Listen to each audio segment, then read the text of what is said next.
मैं हूं बिट्टू राज गुप्ता और आज जो आप लोग पढ़ने वाले हैं एक भारत की सबसे प्रतिष्ठित पद राष्ट्रपति। सबसे प्रथम राष्ट्रपति हमारे डॉक्टर राजेंद्र प्रसाद से लेकर अब तक की श्रीमती द्रौपदी मुर्मू तक जो ये पद रहा, यह अभी तक चलता रहा है और इसकी अपनी एक खास अहमियत है। भारत एक गणतांत्रिक देश है। यहाँ गणतंत्र का मतलब है जनता। जनता जो है एक शासन बनाती है, अपने द्वारा एक प्रतिनिधि चुनती है और वही प्रतिनिधि जो है हमारे इस देश की सबसे प्रतिष्ठित पद राष्ट्रपति को चुनती है। तो इसकी इतिहास मैं आपको बताता रहूँगा। आज जो हम पढ़ने वाले हैं वह विशेष रूप से राष्ट्रपति की उन जो है बिंदुओं को जानना है जो हमारी एग्ज़ाम्स के लिए बेहद ही ज़रूरी है। ठीक है, तो राष्ट्रपति की बात की जाए तो हमारे संविधान के भाग 5 में, ठीक है ना, हमारे संविधान के, ठीक है, भाग 5 में,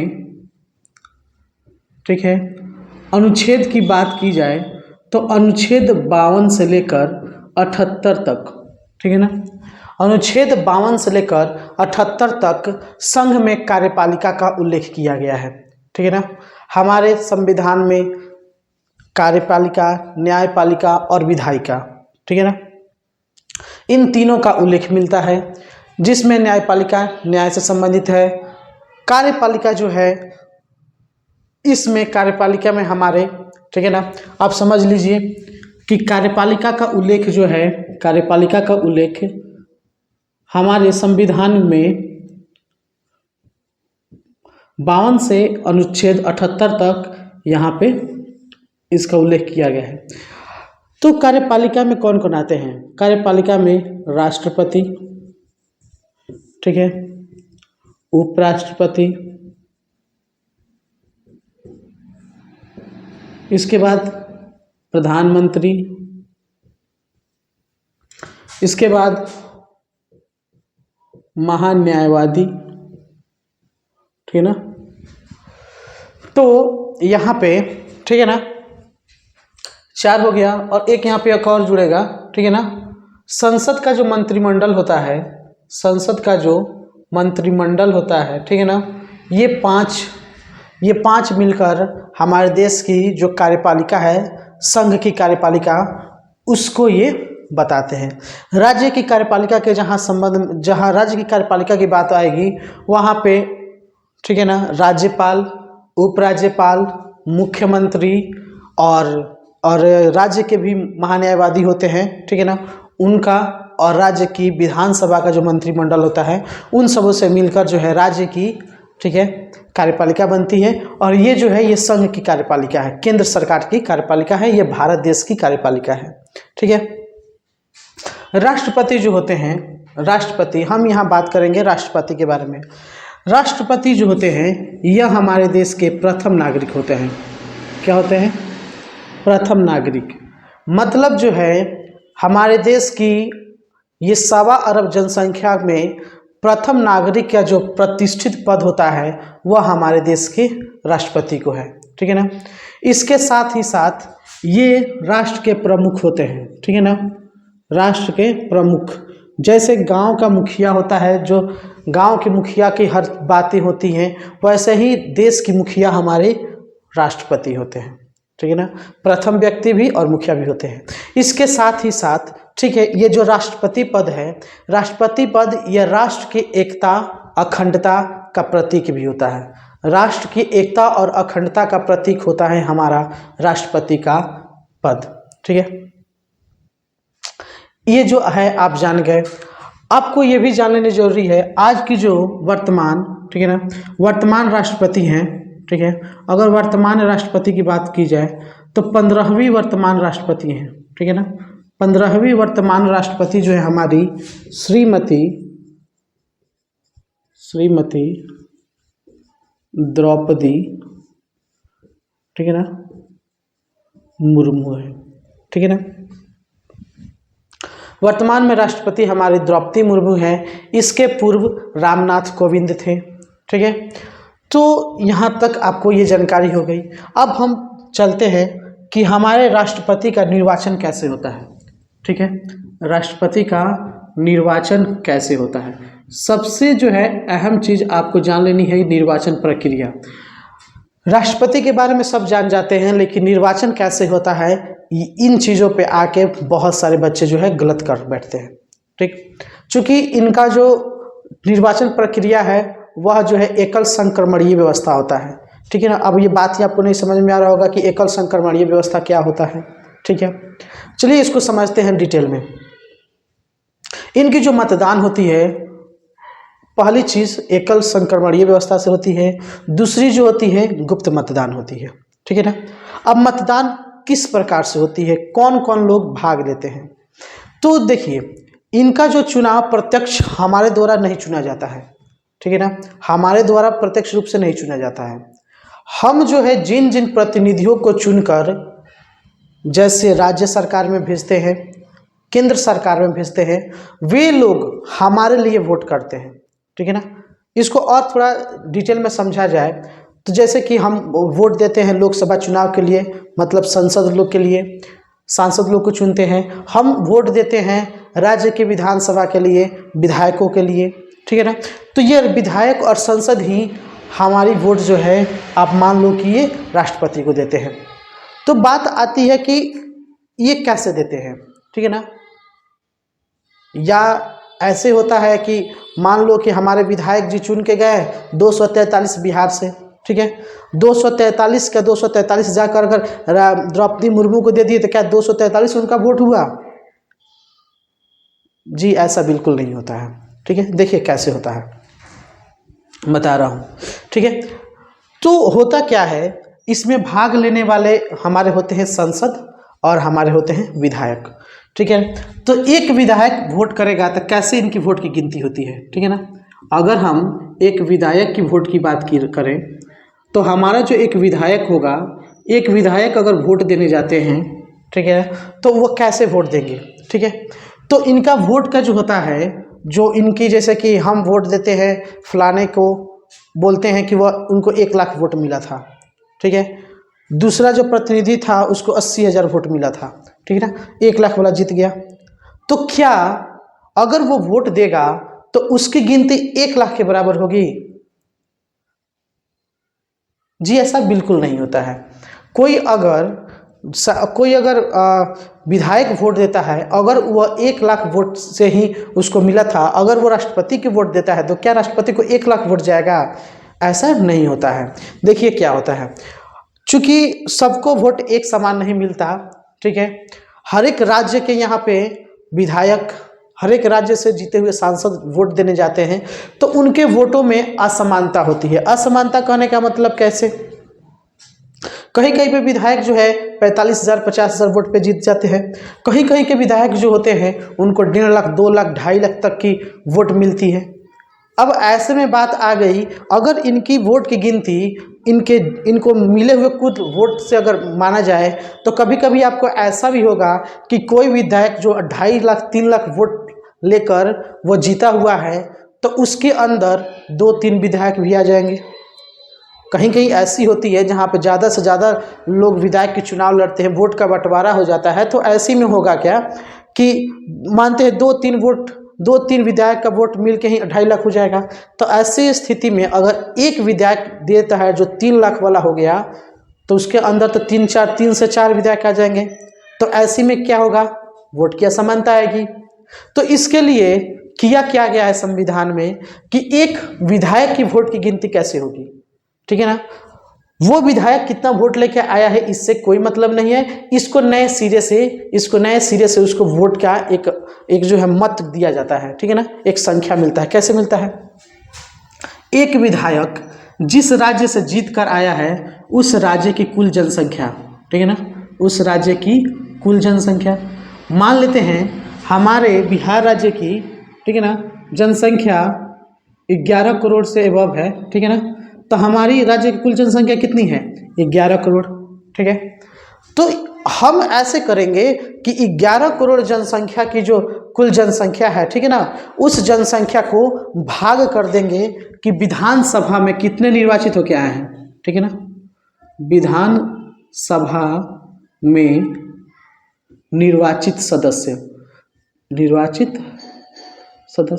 इसका मतलब हुआ कि हमारे विधानसभा में लोग चुनकर 243 विधायक जाते हैं, ठीक है ना, 243 निर्वाचित सदस्य होकर जाते हैं। इनमें उन सदस्यों की गिनती नहीं होती है जो जीत के जाने के बाद 243 के बाद राज्य के राज्यपाल मनोनीत करते हैं, या केंद्र सरकार जो है 12 जो मनोनीत सदस्य करती है, उन सदस्यों को नहीं गिना जाता। ठीक, हम एक राज्य के एक विधायक की मत की बात करें तो राज्य की जितनी जनसंख्या होगी उस जनसंख्या में उस राज्य में जितने विधानसभा में सदस्य निर्वाचित होकर जाते हैं उनसे भाग कर दिया जाता है, और इसके साथ इसको 1/1000वें भाग से क्या किया जाता है, गुना किया जाता है।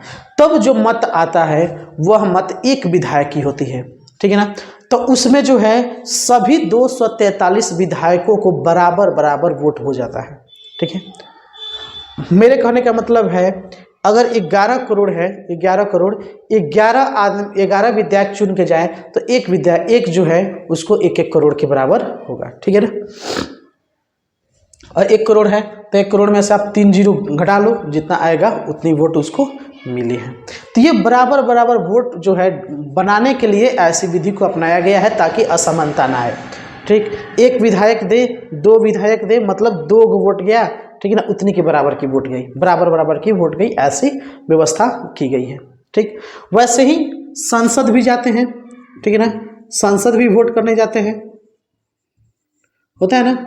तो एक विधायक भी राष्ट्रपति के चुनाव में वोट डालता है और एक संसद भी राष्ट्रपति के चुनाव में वोट डालता है, ठीक है ना। तो ऐसी स्थिति में क्या होता है कि सभी राज्यों के विधायकों का मत कितना हो गया। अब मानते हैं कि पूरे देश भर में बहुत सारे विधायक हैं, सिर्फ 243 विधायक तो हमारे यहाँ बिहार में है, इसके अलावा भारत में टोटल बहुत सारे विधायक होंगे। तो हम यहाँ पे ये करेंगे कि कुल राज्यों में नहीं करें, कुल राज्यों के विधायकों का कुल मत। अब सबको भाई देख लेंगे, एक को अगर 1 लाख वोट मिलता है तो हमारे जितने भी हमारे जो विधायक लोग हैं उनको जोड़ लेंगे कि भाई उन लोगों का मिलके कितना मत हो रहा है, ठीक है ना। उसके बाद लिखेंगे यहाँ संसद के कुल निर्वाचित सदस्य, ठीक है, और इसको गुना कर देंगे 1/1000 से, ठीक है। तो ये हमारा निकल आएगा, ठीक है, कि एक संसद का कितना मत होगा, अगर वह संसद मतदान करेगा तो कितने वोट के बराबर उसकी वोट होगी, तो वो चीज़ ऐसे निकला जाता है, ठीक है ना। ये चीज़ हो गया। तो बात आ गया, एक जो है विधायक वोट करेगा, एक संसद वोट करेगा, इसके साथ साथ और कौन कौन से वोट करेंगे। तो आपको ये जान लेनी जरूरी है कि संसद के दोनों सदन, ठीक है ना, राज्यसभा और लोकसभा, दोनों में जो सदस्य चुने के जाते हैं वे दोनों इसमें भाग लेते हैं, ठीक है। इसके साथ ही साथ सभी राज्यों की जो विधानसभा होती हैं, मतलब सभी राज्यों के जो विधायक होते हैं वो चुन के जाते हैं। इसमें वे लोग नहीं जाते हैं जो कि राज्यसभा या चाहे लोकसभा में राष्ट्रपति द्वारा मनोनीत किए गए सदस्य होते हैं, वे इसमें भाग नहीं लेते हैं। इसके साथ ही साथ राज्य विधान जो परिषद होता है, विधान परिषद राज्य में द्विसदनात्मक कहीं जो है पद्धति चलती है, ठीक है ना, व्यवस्था है। तो एक तो होता है विधानसभा और एक होता है विधान परिषद। तो विधान परिषद में जो भी सदस्य होते हैं वे इसमें भाग नहीं लेते हैं, सिर्फ विधानसभा के जो सदस्य होते हैं, विधायक होते हैं, वहीं इसमें भाग लेते हैं, विधान परिषद वाले इसमें भाग नहीं लेते, ठीक। उसके साथ ही साथ अगर राज्य में भी राज्यपाल द्वारा कुछ सदस्य मनोनीत किए गए हैं तो उनकी भी इसमें शामिल नहीं किया जाता, ठीक है ना। इसके ही साथ दिल्ली और पुदुचेरी के जो भी सदस्य होते हैं, जो भी वहाँ पे निर्वाचित सदस्य होते हैं, वहाँ के भी सदस्य इसमें भाग लेते हैं और वहाँ के भी मनोनीत सदस्य इसमें भाग नहीं लेते हैं। ठीक है, इतनी बात समझ में आपको आ गई होगी। ठीक है, उसके बाद से इनके चुनाव जो होती है गुप्त मतदान द्वारा होती है। ठीक है ना, गुप्त मतदान द्वारा होती है। ठीक है, अब गुप्त मतदान होती है तो इनमें जो है एक निर्वाचन के एक और इसमें जो है प्रक्रिया अपनाया जाता है। इनको एक जैसे कि वोटर बैलेट होता है, ठीक है ना, वोटर बैलेट होता है, इसमें 1 2 3 4, अगर 4 व्यक्ति, ठीक है ना, 4 व्यक्ति अगर इस चुनाव में खड़े हैं तो उनके लिए देखो क्या होता है, एक पर्चा दिया जाता है और पर्चा में अगर 4 व्यक्ति खड़े हैं राष्ट्रपति चुनाव के लिए तो चारों के नाम लिखे रहते हैं, चारों के नाम लिखे रहते हैं। इसमें मान लो किसी A B C D का नाम लिखा रहेगा। जैसे मैं वोट डालने जाऊंगा तो मैं नहीं कहूँगा कि स्पेशल मुझे एक को वोट करना है, मुझे सिर्फ एक को वोट करना है। मैं इस पे डालूंगा कि मैं किस व्यक्ति को 1 नंबर पे रखना चाहता हूँ, मतलब पहली वोट मेरी किसको जाएगी। ठीक है, 4 व्यक्ति खड़े हैं, मैंने पहला नंबर दे दिया, 1 नंबर पे मेरा वोट ए को गया। मैंने बी को दूसरे स्थान पे रखा, सी को तीसरे स्थान पे रखा, डी को चौथे स्थान पे रखा। मैं स्पेशल वोट ऐसे नहीं डालूंगा, ठीक है, कि मैं ए को वोट दे दिया, बी सी डी को नहीं देना है। ठीक है, ऐसे नहीं होती है, चूंकि मतदान सिर्फ एक बार होगा। ठीक है ना, मतदान एक बार होगा। हारने जीतने की जो इसमें प्रक्रिया है कुछ अलग ही तरीके से है। ठीक है, तो हम जो है इसमें उसको सीरियल वाइज करते हैं। ठीक है ना, जैसे कि 4 व्यक्ति खड़े हैं, हम उसमें जब हम वोट डालने जाएंगे तो हम इसमें ये लिखेंगे कि हम किस व्यक्ति को 1 नंबर पे वोट दे रहे हैं, मतलब उसको अपना पहला जो है ऑप्शन दे रहे हैं कि मेरा ये पहला पसंद है, ये दूसरा पसंद है, ये तीसरा पसंद है, ये चौथा पसंद है। जब ऐसे सभी लोग अपना वोट डाल देते हैं गुप्त मतदान द्वारा, तो जब इनकी गिनती होती है, वोट की गिनती, तो सबसे पहले देखा जाता है कि एक निश्चित इनकी संख्या होती है, निश्चित इनकी संख्या होती है। अब संख्या जो है वो संसद में बताया जाता है, उतने की थोड़ी सी इस बार में थोड़ी नॉलेज कम हो गई है। ठीक है ना, मैं उसको भी बता दूंगा। तो इसमें ये चीज़ होता है कि एक निश्चित संख्या होती है। ठीक है ना, एक निश्चित मत होता है। ठीक है ना, एक निश्चित मत होता है, उस निश्चित मत तक, ठीक है ना, इसमें से पहले एक की गिनती होगी कि 1 नंबर पे किसको कितना कितना वोट मिला है। ठीक है ना, अभी हमारा 2 3 4 की गिनती नहीं होगी। ठीक है ना, हमने मानते हैं कि अभी 1 नंबर पे 1 को वोट दिया, तो एक को देखेंगे कि कितने लोग 1 नंबर पे रखे हैं, एक को कितने लोग 1 नंबर पे रखे हैं। ठीक है ना, गिनती होगी। ठीक है ना, ABCD सबको मतलब मिलेगा कि कोई D को 1 मारेगा, कोई C को 1 नंबर पे रखा गया, सबको जो है अलग अलग ऐसे उसको मतदान मिलेगा।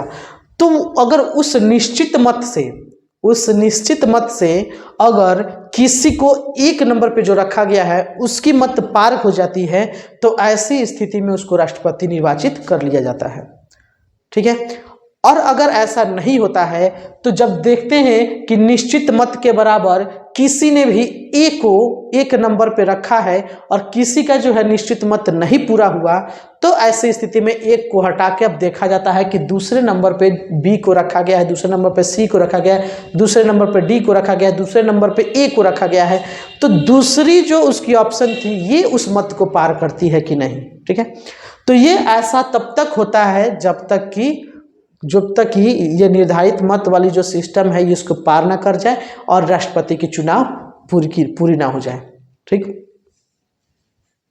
तो ये हो गया आपकी चुनाव की प्रक्रिया। ठीक है ना, इसके साथ ही साथ अगर इस राष्ट्रपति के चुनाव में अगर कोई विवाद उत्पन्न होता है, ठीक है ना, अगर कोई विवाद उत्पन्न होता है तो इसकी सारी सुनवाई जो होती है उच्चतम न्यायालय में होती है। ठीक है, उच्चतम न्यायालय जो कि दिल्ली में है, सुप्रीम कोर्ट। तो इन सभी के विवादों का निपटारा हमारे उच्चतम न्यायालय में होती है। ठीक, आपने निर्वाचन जान लिया कि इनका निर्वाचन कैसे होगा। अब आइए बात करते हैं योग्यता की। ठीक है ना, अब हम बात करते हैं राष्ट्रपति की योग्यता। ठीक है ना, योग्यता का मतलब ये नहीं है कि योग्यता इनकी क्वालिफिकेशन से बात हो रही है। योग्यता ये कहने का मतलब ये है कि एक राष्ट्रपति के निर्वाचन के लिए हमारे पास कौन कौन सी योग्यताएं होनी चाहिए। ठीक है, तो योग्यता की बात की जाए तो भारत में कोई भी चुनाव लड़ना हो, चाहे वह पंचायत स्तर की कोई भी पद हो या राष्ट्रपति की हो, सबसे पहली बात आती है कि हमें भारत की नागरिकता होनी चाहिए। ठीक है ना, भारत की नागरिकता सबसे पहली बात आती है कि आप भारत में तभी चुनाव लड़ सकते हैं जब आप भारत के नागरिक हैं। ठीक, ये हो गया। दूसरी जो है, राष्ट्रपति की चुनाव लड़ने के लिए कम से कम आपकी उम्र 35 वर्ष पूरी हो गई हो। आपने 35 वर्ष की उम्र पूरी कर ली है तभी आप राष्ट्रपति की चुनाव लड़ सकते हैं। ठीक बा। उसके साथ ही साथ इसका तीसरा जो रिक्वायरमेंट है वो ये है कि जिस तरह लोकसभा सदस्य बनने की जो भी योग्यताएं हैं वो सारी योग्यताएं आपके पास होनी चाहिए। लोकसभा सदस्य चुने जाने की जो भी योग्यताएं हैं, अर्हताएं हैं, वो सारी चीजें आपके पास होनी चाहिए। ठीक है ना। इसके बाद से आपको लाभ का पद नहीं होना चाहिए, आप किसी लाभ के पद पर नहीं होने चाहिए। लाभ का पद क्या है, ठीक है ना। तो अगर लाभ की पद की बात की जाए तो वर्तमान राष्ट्रपति, वर्तमान उपराष्ट्रपति, ठीक है ना, राज्यपाल, ठीक है ना, और संघ के किसी राज्य मंत्री हो, संघ के मंत्री हो अथवा राज्य मंत्री हो, इन सब को छोड़कर, किन सब को छोड़कर, राष्ट्रपति, वर्तमान राष्ट्रपति, उपराष्ट्रपति, राज्यपाल, संघ के अथवा राज्य के किसी अगर मंत्री पद पे हो तो ये सभी पद जो है लाभ के पद पर नहीं गिने जाते। इनके अलावा आप अगर किसी दूसरे जो है, इनके अलावा किसी दूसरे चीज में है तो आप वहां पे, ठीक है ना, लाभ के पद पर माने जाएंगे। और जब तक आप उसको त्याग पत्र नहीं देंगे तब तक आप राष्ट्रपति की चुनाव नहीं लड़ सकते हैं। ठीक है ना। तो ये हो गया इनकी योग्यताएं। इसके साथ साथ बात की जाए इनकी नामांकन कैसे होती है, नॉमिनेशन, ठीक है ना। आपने देखा होगा कि विधायकों का नामांकन होता है, राष्ट्रपति चुनाव का भी वैसे ही नामांकन होता है। ठीक है ना। तो इसके लिए हम अकेले जो है बोले कि हम राष्ट्रपति चुनाव लड़ना चाहते हैं तो आप जो है राष्ट्रपति के चुनाव में अपना नामांकन दाखिल नहीं करवा सकते हैं। ठीक है। इसके लिए शर्त यह है कि आपको कम से कम 50 लोग प्रस्तावक होने चाहिए, 50 प्रस्तावक होने चाहिए और जो है आपके पास 50 अनुमोदक होने चाहिए। ठीक है ना। और ये दोनों व्यक्ति भिन्न भिन्न होने चाहिए, कोई 50 अनुमोदक और प्रस्तावक नहीं हो सकते हैं। ठीक है ना। यानी मिनिमम आपके पास 100 व्यक्ति जो है आपको सपोर्ट में होने चाहिए कि हाँ आप जो है राष्ट्रपति की चुनाव लड़ रहे हैं। ठीक है। इसके बाद से बात की जाए तो 1997 में, ठीक है ना, 1997 से पूर्व जो है, ठीक है, ये जो है 10 प्रस्तावक और 10 जो है अनुमोदक हुआ करते थे। ठीक है ना। इसमें 10 प्रस्तावक, ठीक है, और 10 अनुमोदक। ठीक है। 10 प्रस्तावक और 10 अनुमोदक 1997 से पूर्व हुआ करते थे। 1997 से पूर्व राष्ट्रपति के चुनाव के लिए 10 प्रस्तावक और 10 अनुमोदक की ही आवश्यकता होती थी। ठीक। इसके साथ ही साथ जमानत की राशि की बात की जाए तो 2500 रुपये 1997 से पूर्व हुआ करता था। जमानत की राशि जो हुआ करती थी 2500 रुपये हुआ करती थी। ठीक है। जो कि अब यहाँ पे इसको बढ़ाकर किया गया है आपको 15,000 रुपये। ठीक है ना। यहाँ पे बढ़ाकर कितने किया गया है, जमानत राशि 15,000 रुपये।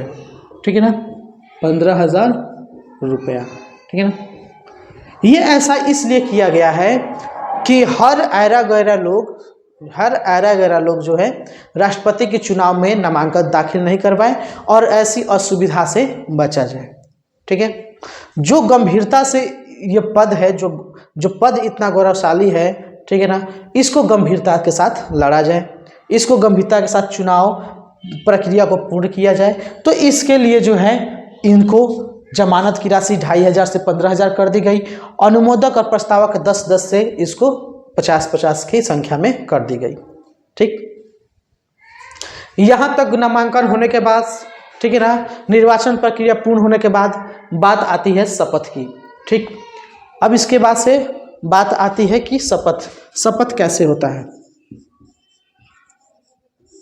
ठीक है, तो शपथ प्रक्रिया में, एक राष्ट्रपति की शपथ प्रक्रिया में निर्वाचन के बाद, ठीक है ना, निर्वाचन के बाद से जो होती है, शपथ को पूरा कराने के लिए हमारे उच्चतम न्यायालय के मुख्य न्यायाधीश शपथ जो होता है, शपथ दिलाते हैं, ठीक है ना, मुख्य न्यायाधीश द्वारा। मुख्य न्यायाधीश, ठीक है ना, मुख्य न्यायाधीश कहाँ के? उच्चतम न्यायालय के। उच्चतम न्यायालय के जो है मुख्य न्यायाधीश इसकी शपथ दिलाते हैं। और अगर ये अनुपस्थित है, ठीक है ना, अगर मुख्य न्यायाधीश अनुपस्थित रहते हैं सुप्रीम कोर्ट के, तो ऐसी स्थिति में सुप्रीम कोर्ट के जो सबसे वरिष्ठतम, ठीक है ना, सबसे वरिष्ठतम जो न्यायाधीश होंगे, ठीक है ना, न्यायाधीश होंगे, वे इसकी शपथ दिलवाएंगे। ठीक है ना, जो सबसे वरिष्ठतम होंगे वही इसकी शपथ दिलवाएंगे। ठीक है, बात यहाँ तक आप समझ गए होंगे। अब शपथ के बाद बात आती है कि इनकी अवधि क्या होती है।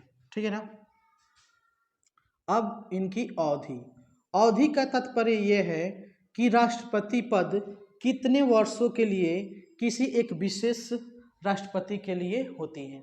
ठीक है ना, एक विशेष व्यक्ति चुना हुआ राष्ट्रपति के पद पर कब तक रह सकता है। ठीक है, तो सामान्यतः बात जो आती है, एक राष्ट्रपति का पद 5 वर्षों के लिए बनाया गया है। ठीक है ना, राष्ट्रपति का पद जो है 5 वर्षों के लिए बनाया गया है।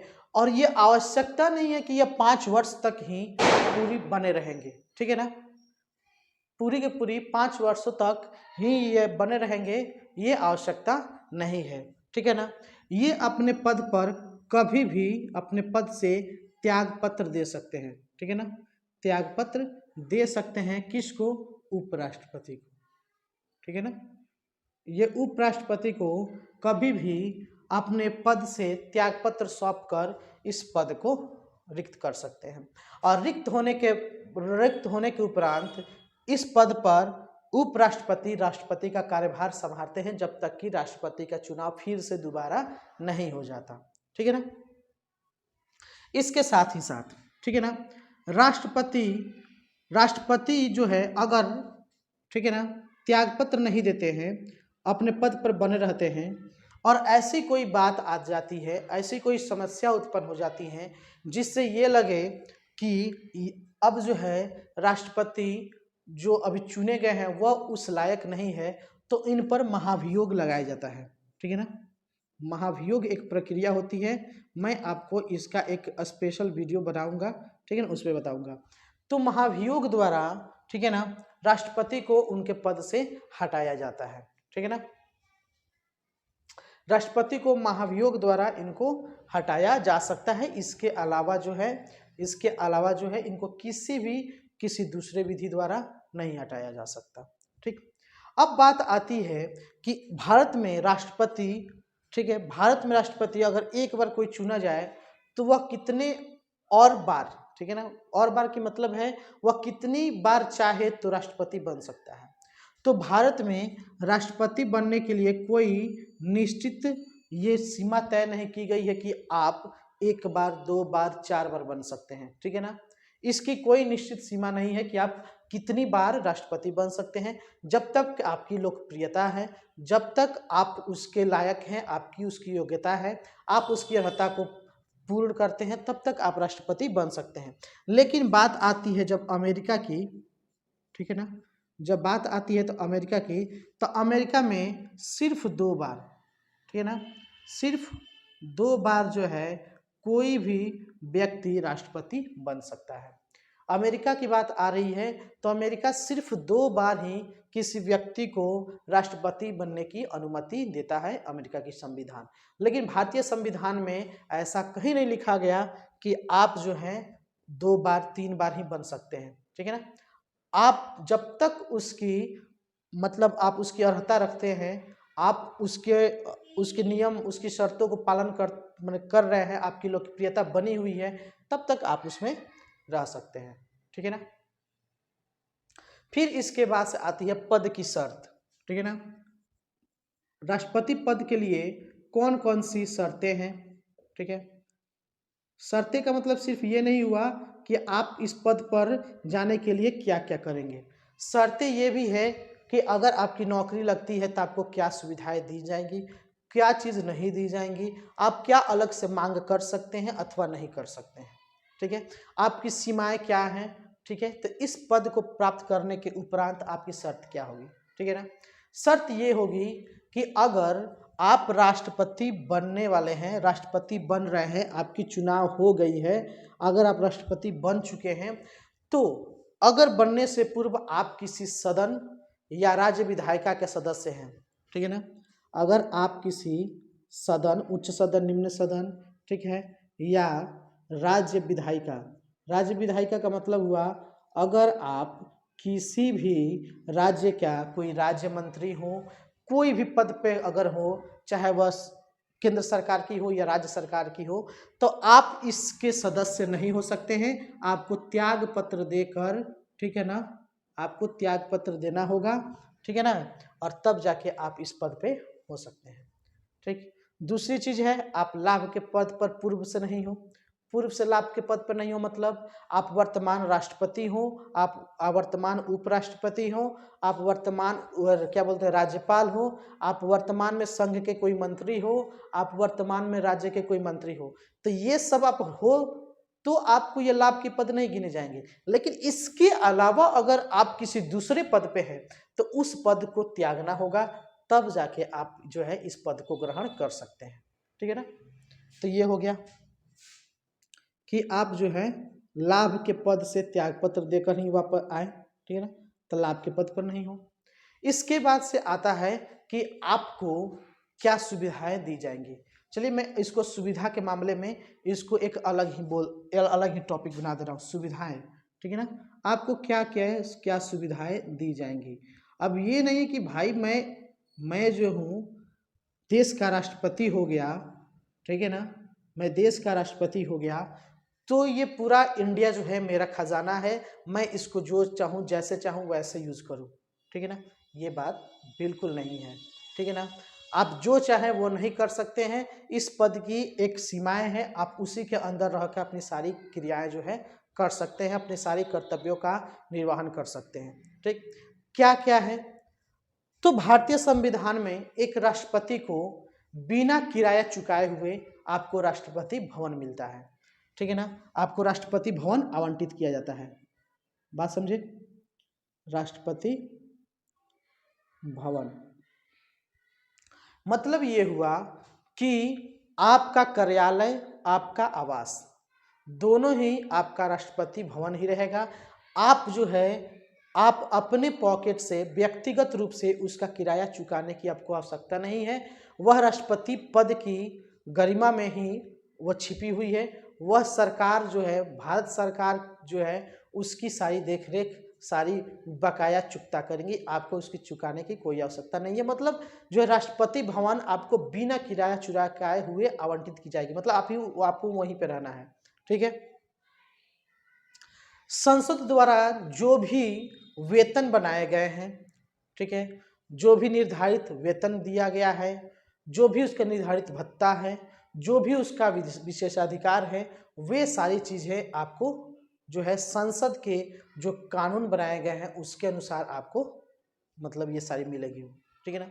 वेतन की बात की जाए, ठीक है ना, अगर वेतन की हम बात करें, वेतन की बात करें तो 2000, ठीक है ना, 2008 से पूर्व ये 50,000 थी। 2008 से पूर्व कितनी थी? 50,000। ठीक है ना। एक राष्ट्रपति का वेतन, एक राष्ट्रपति का वेतन जो है 2008 से पहले 50,000 रुपये था, जो कि बाद में 2008 के बाद इसको बढ़ाकर 1.5 लाख रुपए कर दी गई। कितना कर दी गई? 1.5 लाख रुपए कर दी गई। ठीक है।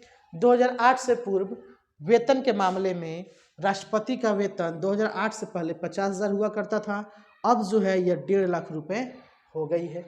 ठीक है, इसके साथ ही साथ सिर्फ इतना ही नहीं है, ठीक है ना, इसमें आपको ये आपका वेतन के अलावा आपको इसमें कई सारी सुविधाएं मिलती हैं।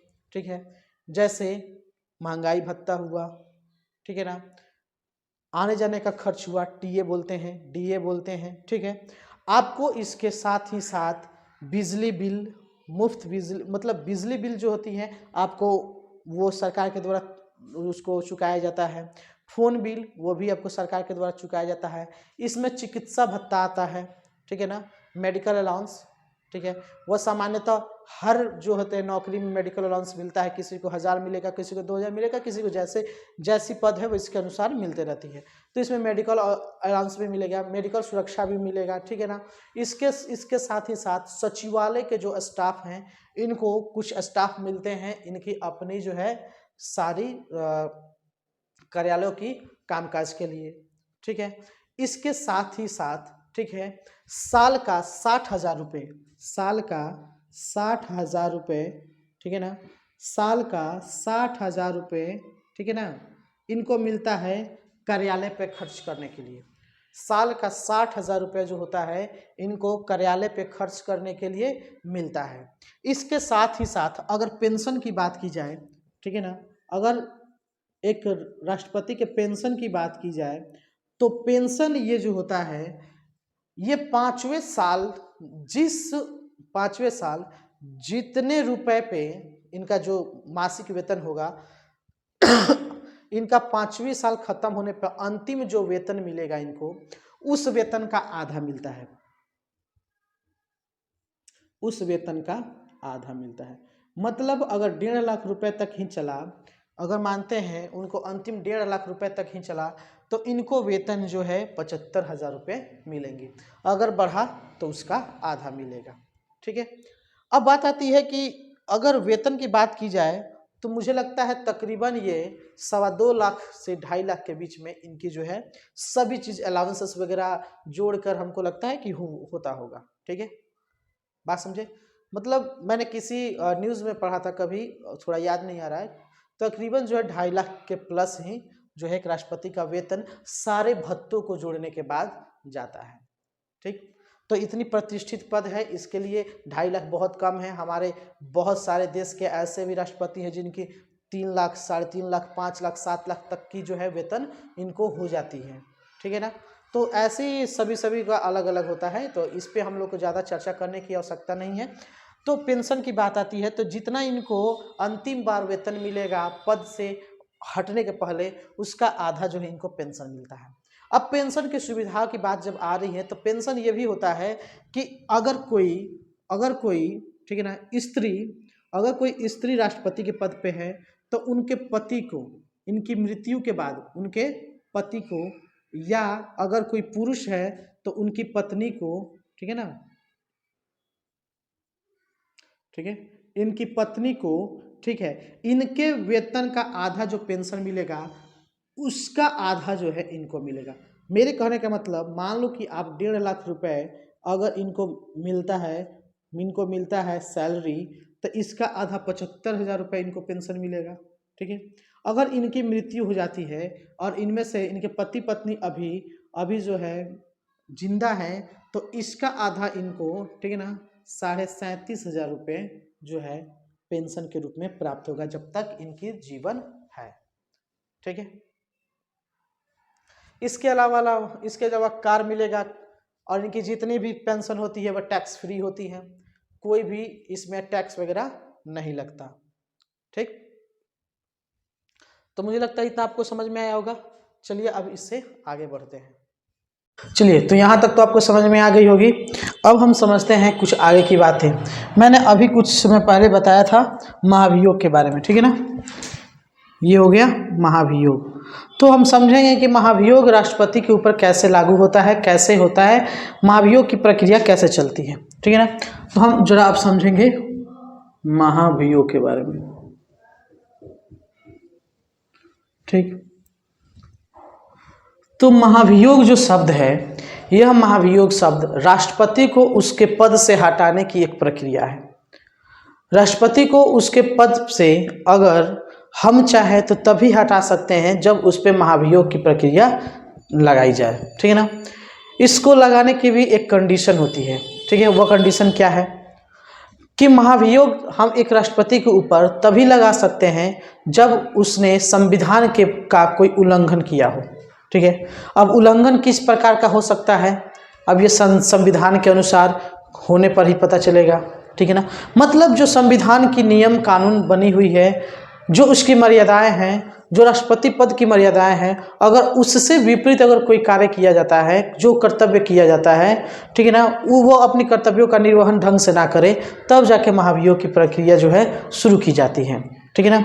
और महाभियोग लगाने से पूर्व कम से कम 14 दिन पहले जो है राष्ट्रपति को नोटिस भेजना आवश्यक होता है, ठीक। मतलब ये नहीं होता है कि आप चुपचाप किसी पे महाभियोग लगा दिए बिना किसी सूचना के। आपको कम से कम 14 दिन की जो है 14 दिन की कम से कम नोटिस होनी चाहिए, जो आपको उनको 14 दिन पहले भेजा जाए, ठीक। इसके साथ ही साथ महाभियोग कहाँ पर लगाया जाएगा, न्यायालय में या संसद में। तो महाभियोग की जो प्रक्रिया है संसद से शुरू होती है। संसद के दोनों सदनों से, ठीक है ना। संसद के 2 सदन होते हैं, निम्न सदन, उच्च सदन, राज्यसभा और लोकसभा। दोनों सदनों में से किसी एक सदन में जो होता है ये महाभियोग को लगाया जाता है। और महाभियोग लगाने से पूर्व, ठीक है ना, महाभियोग लगाने से पूर्व जो है कम से कम उस सदन के, ठीक है ना, 1/4 सदस्यों का हस्ताक्षर होना एकदम जरूरी है। अगर 1/4 सदस्यों का हस्ताक्षर नहीं होता है तब जो है उस स्थिति में महाभियोग जो है उस लायक महाभियोग नहीं माना जाएगा और इसको रद्द कर दिया जाएगा।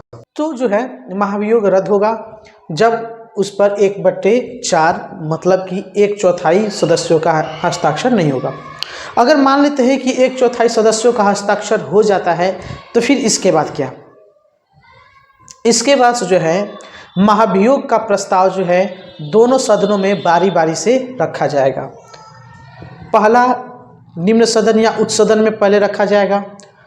तो जब उसमें जाएगा तो राष्ट्रपति को यह अधिकार होगा कि वह स्वयं उपस्थित होकर इसकी सफाई दे या इसका प्रतिनिधित्व करे, ठीक है ना। इसका प्रतिनिधित्व करने का अधिकार जो होता है हमारे राष्ट्रपति के पास होता है, ठीक है ना, कि वो इसके विरोध में, ठीक है ना, जो वो कहना चाहे कह सकते हैं, ठीक।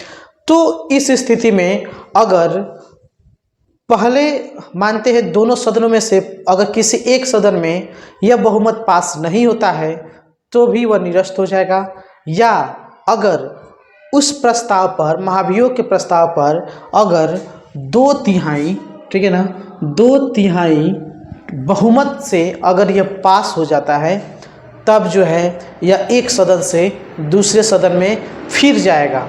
सिर्फ एक सदन के प्रस्ताव पास हो जाने से महाभियोग की प्रक्रिया पूर्ण नहीं मानी जाएगी। दोनों सदनों में 2/3 जो है बहुमत से इसको पास होना अनिवार्य है, तब जाके जो है महाभियोग की प्रक्रिया को पूर्ण माना जाएगा, ठीक।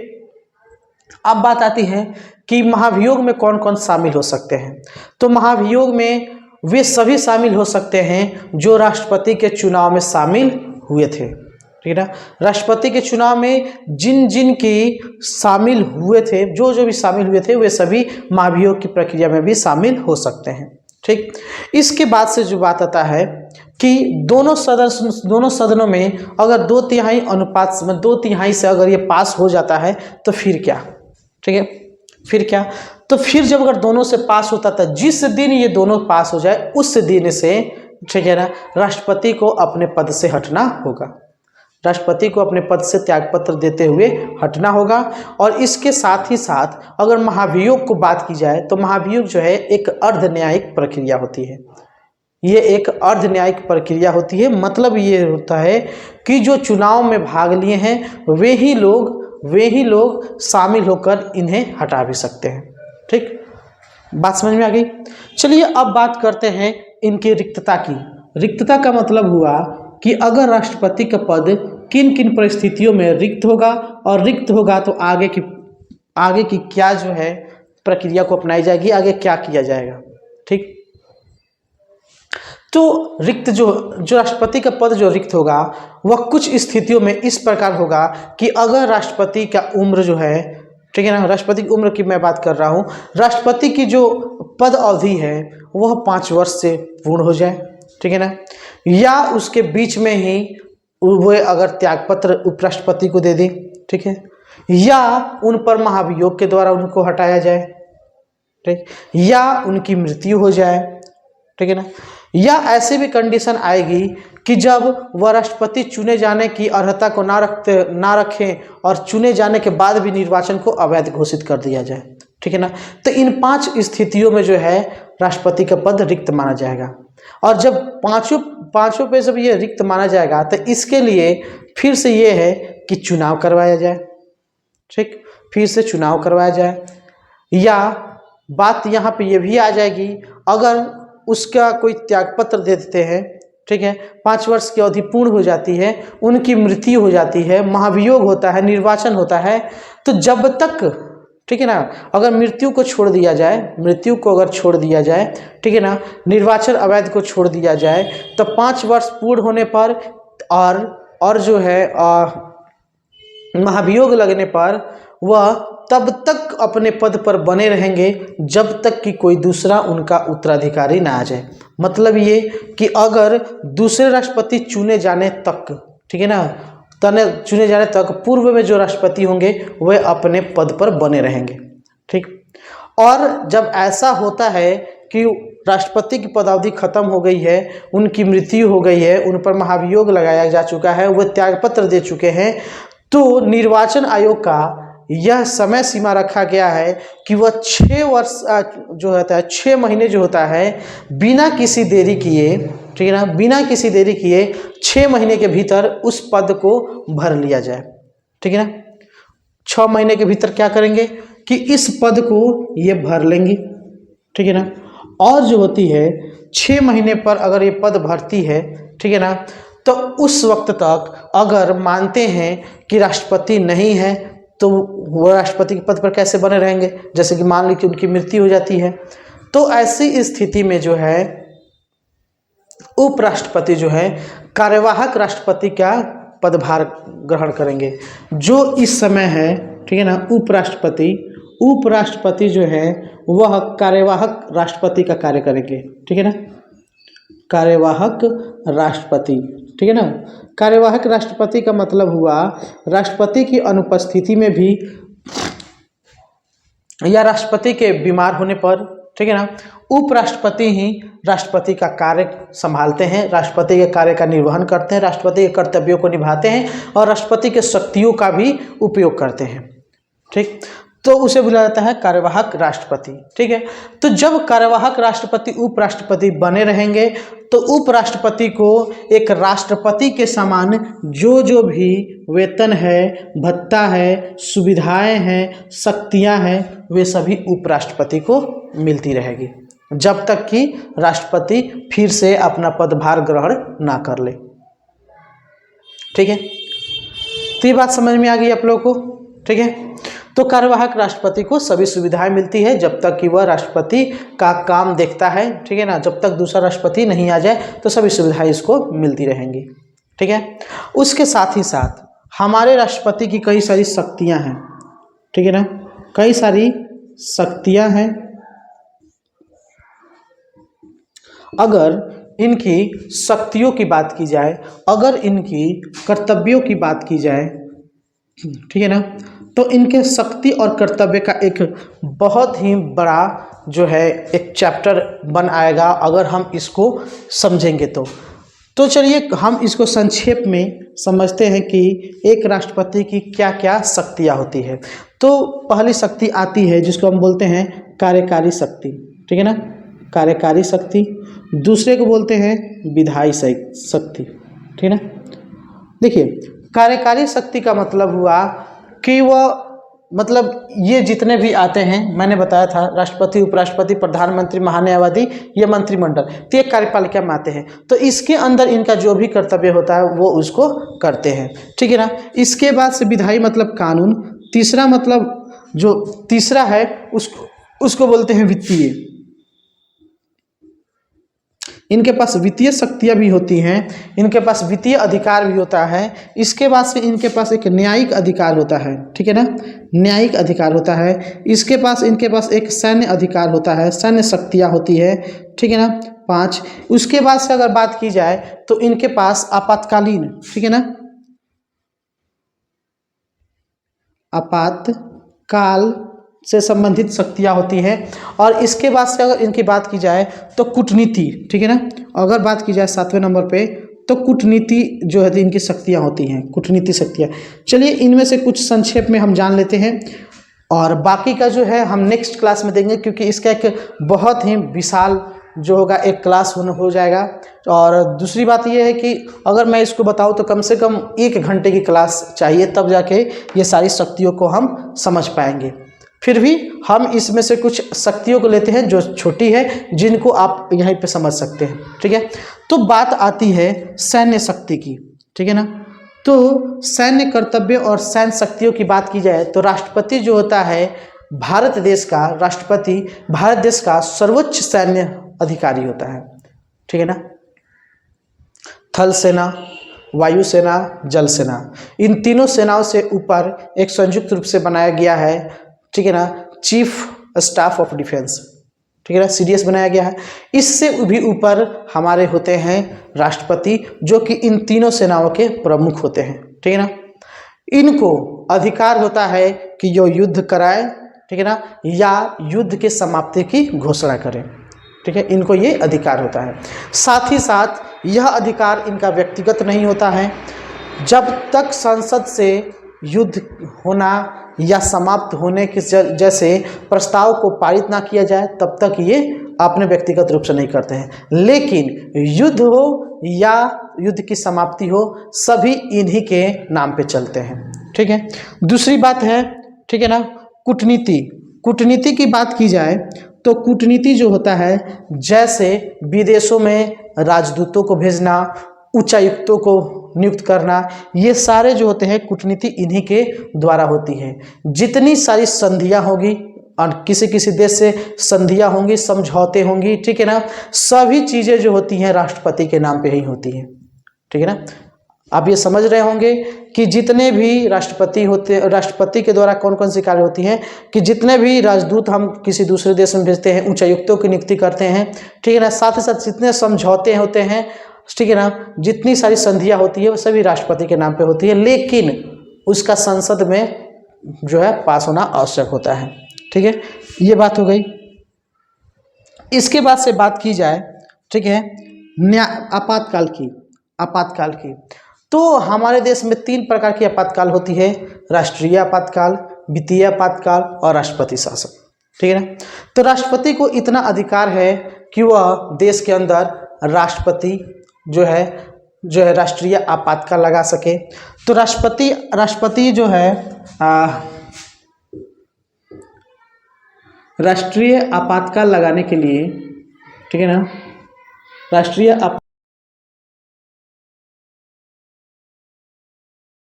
तो इसके तहत राष्ट्रपति जो है देश में राष्ट्रीय आपातकाल लगा सकते हैं। इसके बाद से आती है दूसरा, ठीक है ना, राष्ट्रपति शासन, ठीक है। एक आता है वित्तीय आपातकाल, ठीक है ना। तो देखिए राष्ट्रपति शासन तब लगता है जब मान लेते हैं किसी राज्य की, ठीक है ना, किसी राज्य की या देश की जो शासन व्यवस्था है, ठीक है ना, वह भंग हो जाए, ठीक है ना, देश में अस्थिरता आ जाए। तो वैसी स्थिति में जो है राष्ट्रपति जो है सारे जो होते हैं निचले जो शासन व्यवस्था होती है उसको सीधे अपने हाथ में ले लेता है, ठीक है ना। राज्य में राष्ट्रपति का जो सारा अधिकार होता है वह सीधे के सीधे राज्यपाल के पास चला जाता है, और देश के अंदर सारी की सारी जो शक्तियाँ होती हैं राष्ट्रपति के पास चली जाती हैं। तो ये जो है 356 जो है 360 और 365 मेन जो है एग्जाम में आएगा तो आपको 360 देखना है, और मैं आपको 365 इसलिए बता रहा हूँ कि राष्ट्रपति शासन की कुछ बातें 365 में भी वर्णित है। ठीक है। इसके साथ ही साथ अगर वित्तीय आपातकाल की बात की जाए, अगर देश में वित्तीय अस्थिरता आता है तो 360 अनुच्छेद के तहत जो है वित्तीय आपातकाल जो है ये राष्ट्रपति लगा सकते हैं। ठीक है। इसके साथ ही साथ बात की जाए, ठीक है ना, तो कूटनीति मैंने बता दिया, आपातकाल बता दिया, सैन्य बता दिया। ठीक है। अब जो होती है यहाँ पे कार्यकारी, विधायी, ये बहुत लंबी है इसलिए मैं इसको नेक्स्ट क्लास में बताऊंगा। वित्तीय भी कुछ लंबी है, इसको नेक्स्ट में बता। न्यायिक के बारे में आप थोड़ा बहुत समझ लें कि इनके पास कुछ अधिकार होता है जो किसी भी, ठीक है ना, किसी भी किए गए आपराधिक कृत्यों के प्रति ये क्षमादान कर सकते हैं। ठीक है ना, उसकी सज़ा को माफ़ कर सकते हैं। इस तरह की कई सारी शक्तियाँ जो होती हैं राष्ट्रपति के पास मौजूद होती हैं। ठीक है ना, उनकी शक्तियाँ इसमें होती है। तो अगली क्लास में जो है हम आपको राष्ट्रपति के कार्यकारी, ठीक है ना, राष्ट्रपति की विधायी, राष्ट्रपति की वित्तीय और राष्ट्रपति के न्यायिक अधिकारों की, न्यायिक शक्तियों की चर्चा करेंगे। इसके साथ ही साथ हम यहाँ पे वीटो शक्ति, ठीक है ना सर, इनके पास जो है वीटो शक्तियाँ होती हैं, इनके बारे में भी चर्चा करेंगे। और इसके साथ ही साथ इनका जो होता है संवैधानिक, ठीक है ना, राष्ट्रपति की संवैधानिक कुछ जो हैं बातें हैं जो हम इसमें अगली क्लास में चर्चा करेंगे। तो मुझे लगता है कि आपको ये सारी समझ में आई होंगी, और इतनी सारी मेहनत करने के बाद से मैं आपसे एक रिक्वेस्ट करता हूं कि आप जो है अब ज़रूर से ज़रूर चैनल को सब्सक्राइब कीजिए और एक लाइक जो है आप यहां से देते जाएं। ठीक, तब तक के लिए धन्यवाद। जय हिंद।